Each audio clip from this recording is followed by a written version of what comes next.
Alright, old school NBA fans, self-research, NBA facts. Got another video for you. As always, thanks to anybody who watches my videos, subscribes to my channel. I really appreciate it. In this video here, sparked by somebody who once again used the watered down term to use Michael Jordan's era. Yes, expansion went on in the 90s. Absolutely. And I've explained in other videos, they needed to expand in 1988. Right before expansion, there were some great players that just couldn't get playing time. They were deep in the benches. And there was also an influx of European players that just started to come in. There were several of them. Nothing like today. The difference of today is, and people need to get this through their thick heads, yes, there's a lot more international players, high quality even. But what has it replaced? It has replaced the white American-born players. There's hardly any of those guys anymore. There's a handful of players that make any impact at all in the NBA. So essentially, you've taken the white American player and replaced it with the international player, where you had mostly white American player and a smaller amount of international player. It's just switched it around basically now versus back then. But ultimately, you're getting about the same. Black American player, it's almost the exact same percentage. I did a video on this. I looked it all up. But I'm going to get into the direct impact of this expansion business. Ultimately, what did it mean? There was a few teams in 1989 and 1990 that weren't very good for the first couple of years. But after about their third and fourth season, these teams were competitive. Miami Heat was in the playoffs after like 3 seasons. Charlotte, Orlando, these were all 50-win teams 4 and 5 years into their franchise. How bad was the league? How many teams were there that were under 25 wins? Since people think it was so easy to rack up wins then, well, let's take a look. So in the NBA as a whole, from 1989 through 1998, taking 1994 out of it, so that would cover Michael Jordan's entire career while the expansion was going on. It would have been 9 seasons. Take 94 out. There was 38 teams in the NBA over that time that won under 25 games. For LeBron James, for his period of locking down the East, as I've heard it called, from 2009 to 2018, that's the 2 seasons he won, 66 and 61 games on Cleveland, and then 2011 through 2018 when he went to the finals every year. Those 10 years. There was 36 teams that won under 25 wins in the NBA. And that was 10 seasons versus 38 in 9 seasons in Jordan's era. So there was slightly more teams with under 25 wins in the NBA. That's true. However, when you look at the Eastern Conference that Jordan played in and LeBron played in, it's quite different. Since that's the conference that both of them played the majority of the games in, even if there was an expansion team in the West, you're only playing them twice. So even if there's 2, okay, there's 4 games right there. That's it, no big deal. But the teams in your conference, you're going to play significantly more. So LeBron James in 2009, how many teams in the East were under 25 wins? 2009, there was 1. It was Washington. They were 19 and 63. In 2010, New Jersey, 12 and 70. Yeah, it'd be nice to have that team in your conference, huh? In 2011, you had New Jersey at 24 and 58, Toronto at 22 and 60, Cleveland at 19 and 63, and Washington at 23 and 59. Wow.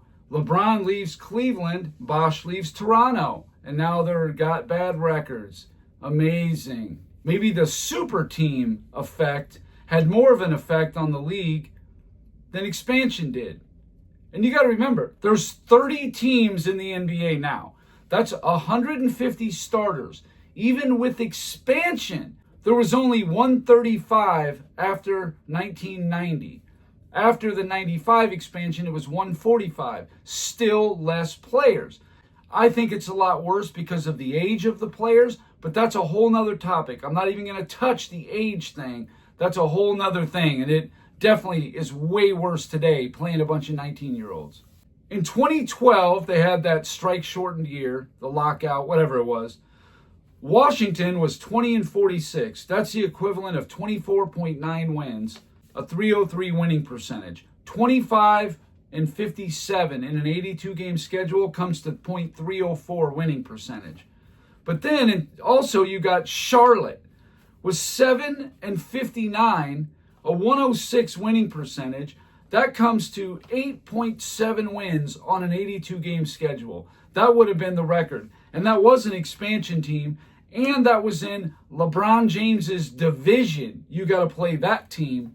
2013, Cleveland's 24 and 58, Charlotte's 21 and 61, Orlando is 20 and 62. In 2014, Philly 19 and 63, Milwaukee 15 and 67, Orlando 23 and 59. In 2015, Philly is 18 and 64, the Knicks are 17 and 65. In 2016, Brooklyn is 21 and 61, Philly is 10 and 72. There's no expansion team winning 10 games, sorry. In 2017, Brooklyn 20 and 62. In 2018, Atlanta was 24 and 58. So in LeBron's 10 seasons of locking down the East from 2009 to 2018, in those 10 years, there was 20 teams winning under 25 games. That comes to exactly 2 teams per year in your conference on average. Not bad, huh? So now let's take a look at Michael Jordan's conference, 1989 through 1998 minus 1994. So you think expansion, it's got to be a lot worse than that, right? Let's take a look. And remember, this is just the Eastern Conference, not the whole NBA. The NBA had slightly more in the 90s than it did during this 2009 to 2018 timeframe. Definitely, but only by a couple. 1989, first year of expansion. Charlotte, 20 and 62.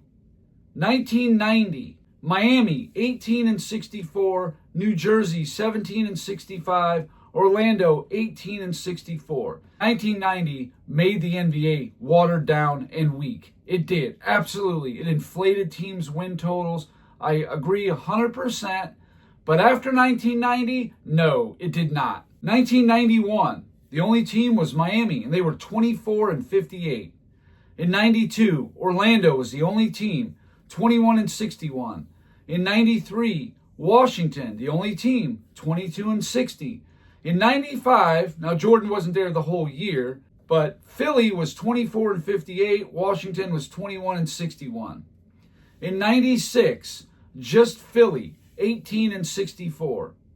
In 97, Boston was 15 and 67. Philly was 22 and 60. And then in 98, Toronto was 16 and 66. But in 98, that was the only team in the East under 31 wins. That was the only team. One team in the East under 31 wins. I think the East is a lot tougher than people realize in the 90s as a whole. There wasn't a lot of bottom feeders like there is now, or especially in LeBron's East during that time. So all told, in the 9 seasons that Michael Jordan played during the alleged expansion era, there was 13 teams winning under 25 games.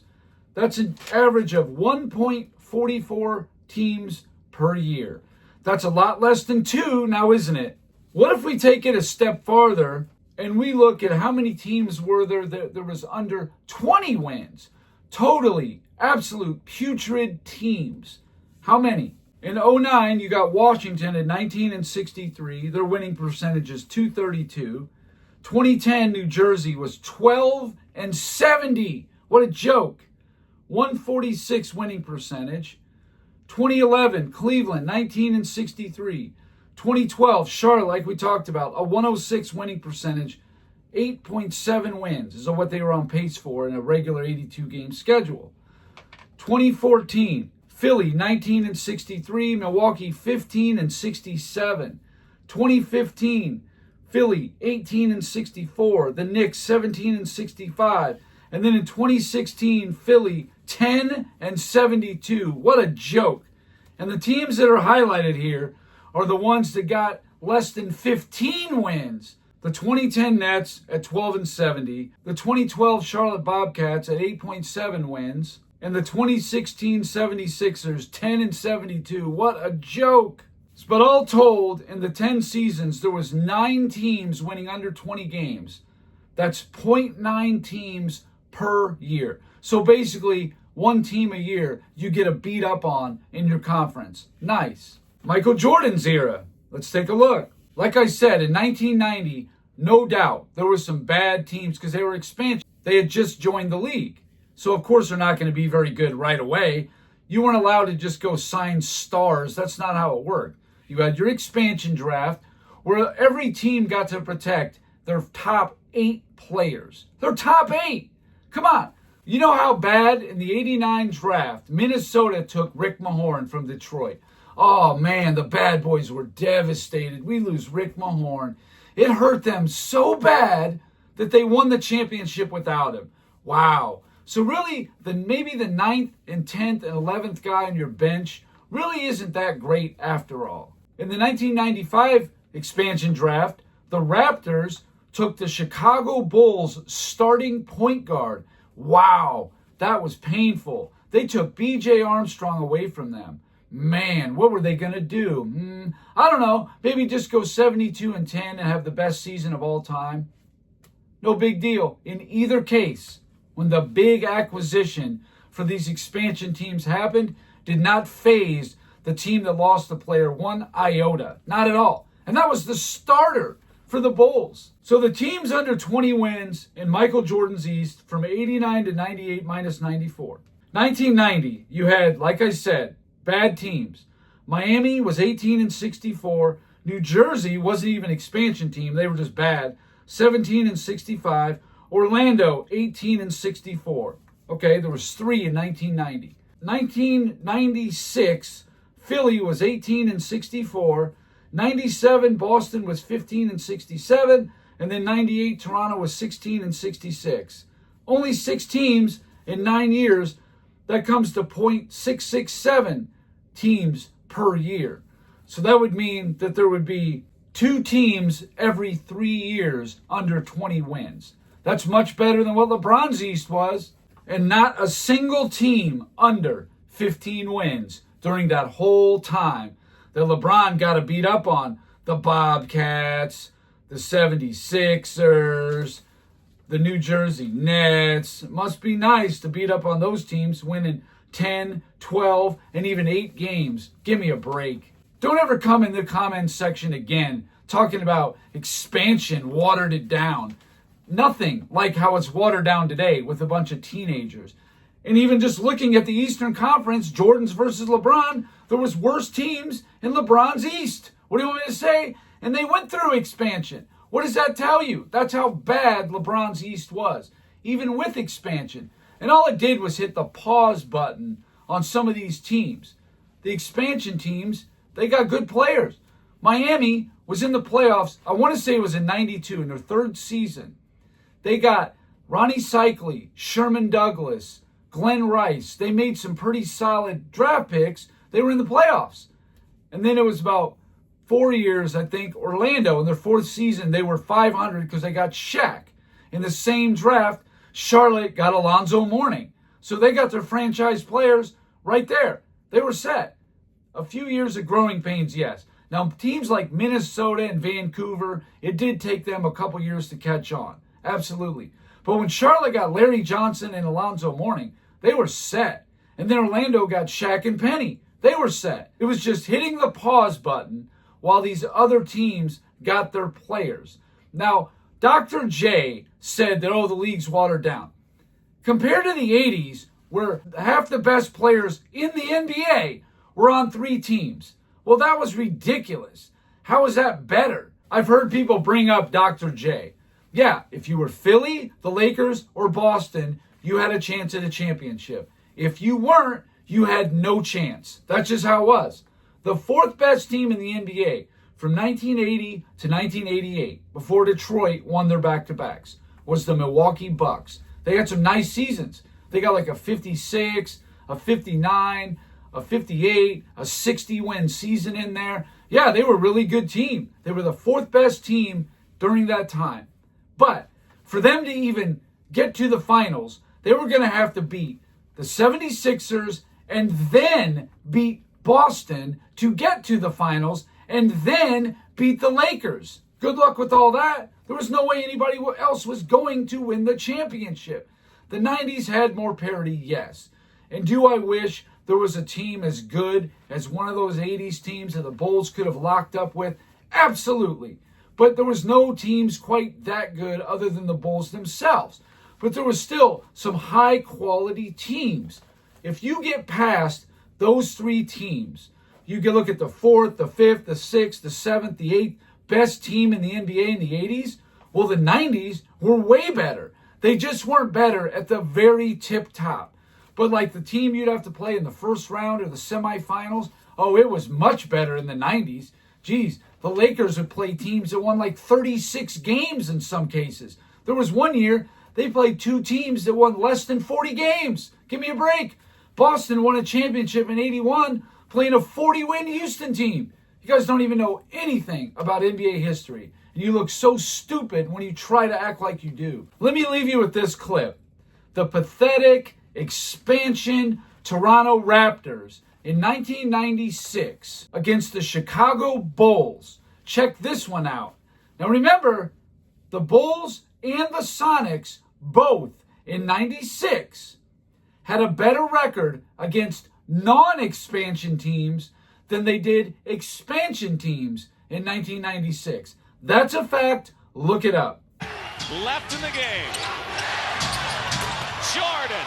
Get a good look at the bucket. Jordan, tongue hanging out again. 11 turnovers in a game, Rod. Doing a good job of getting every opportunity. And oh my goodness, Michael Jordan again. Brendan Malone not happy.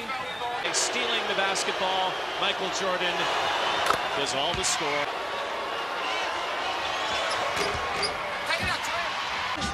And a half left, fourth quarter. But there's Stoudemire. Blocked by Jordan. 5 seconds left in this game. Jordan, watch out for him. There it is again. He does it again. 36 points for Jordan. How do you stop him? Jordan. Kerr, 5 seconds. Pippen will have to let it go. 3. Steve Kerr. No. Jordan. Yes. But no. After the buzzer.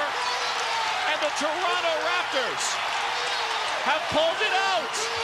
They've done it. The Toronto Raptors have done it. They have beaten Michael. They have beaten the Bulls. 109-108. Man, I haven't heard this place like this since the Blue Jays won the World Series. Yeah, Jordan was draining shots in that game, but Toronto pulled it out in the end.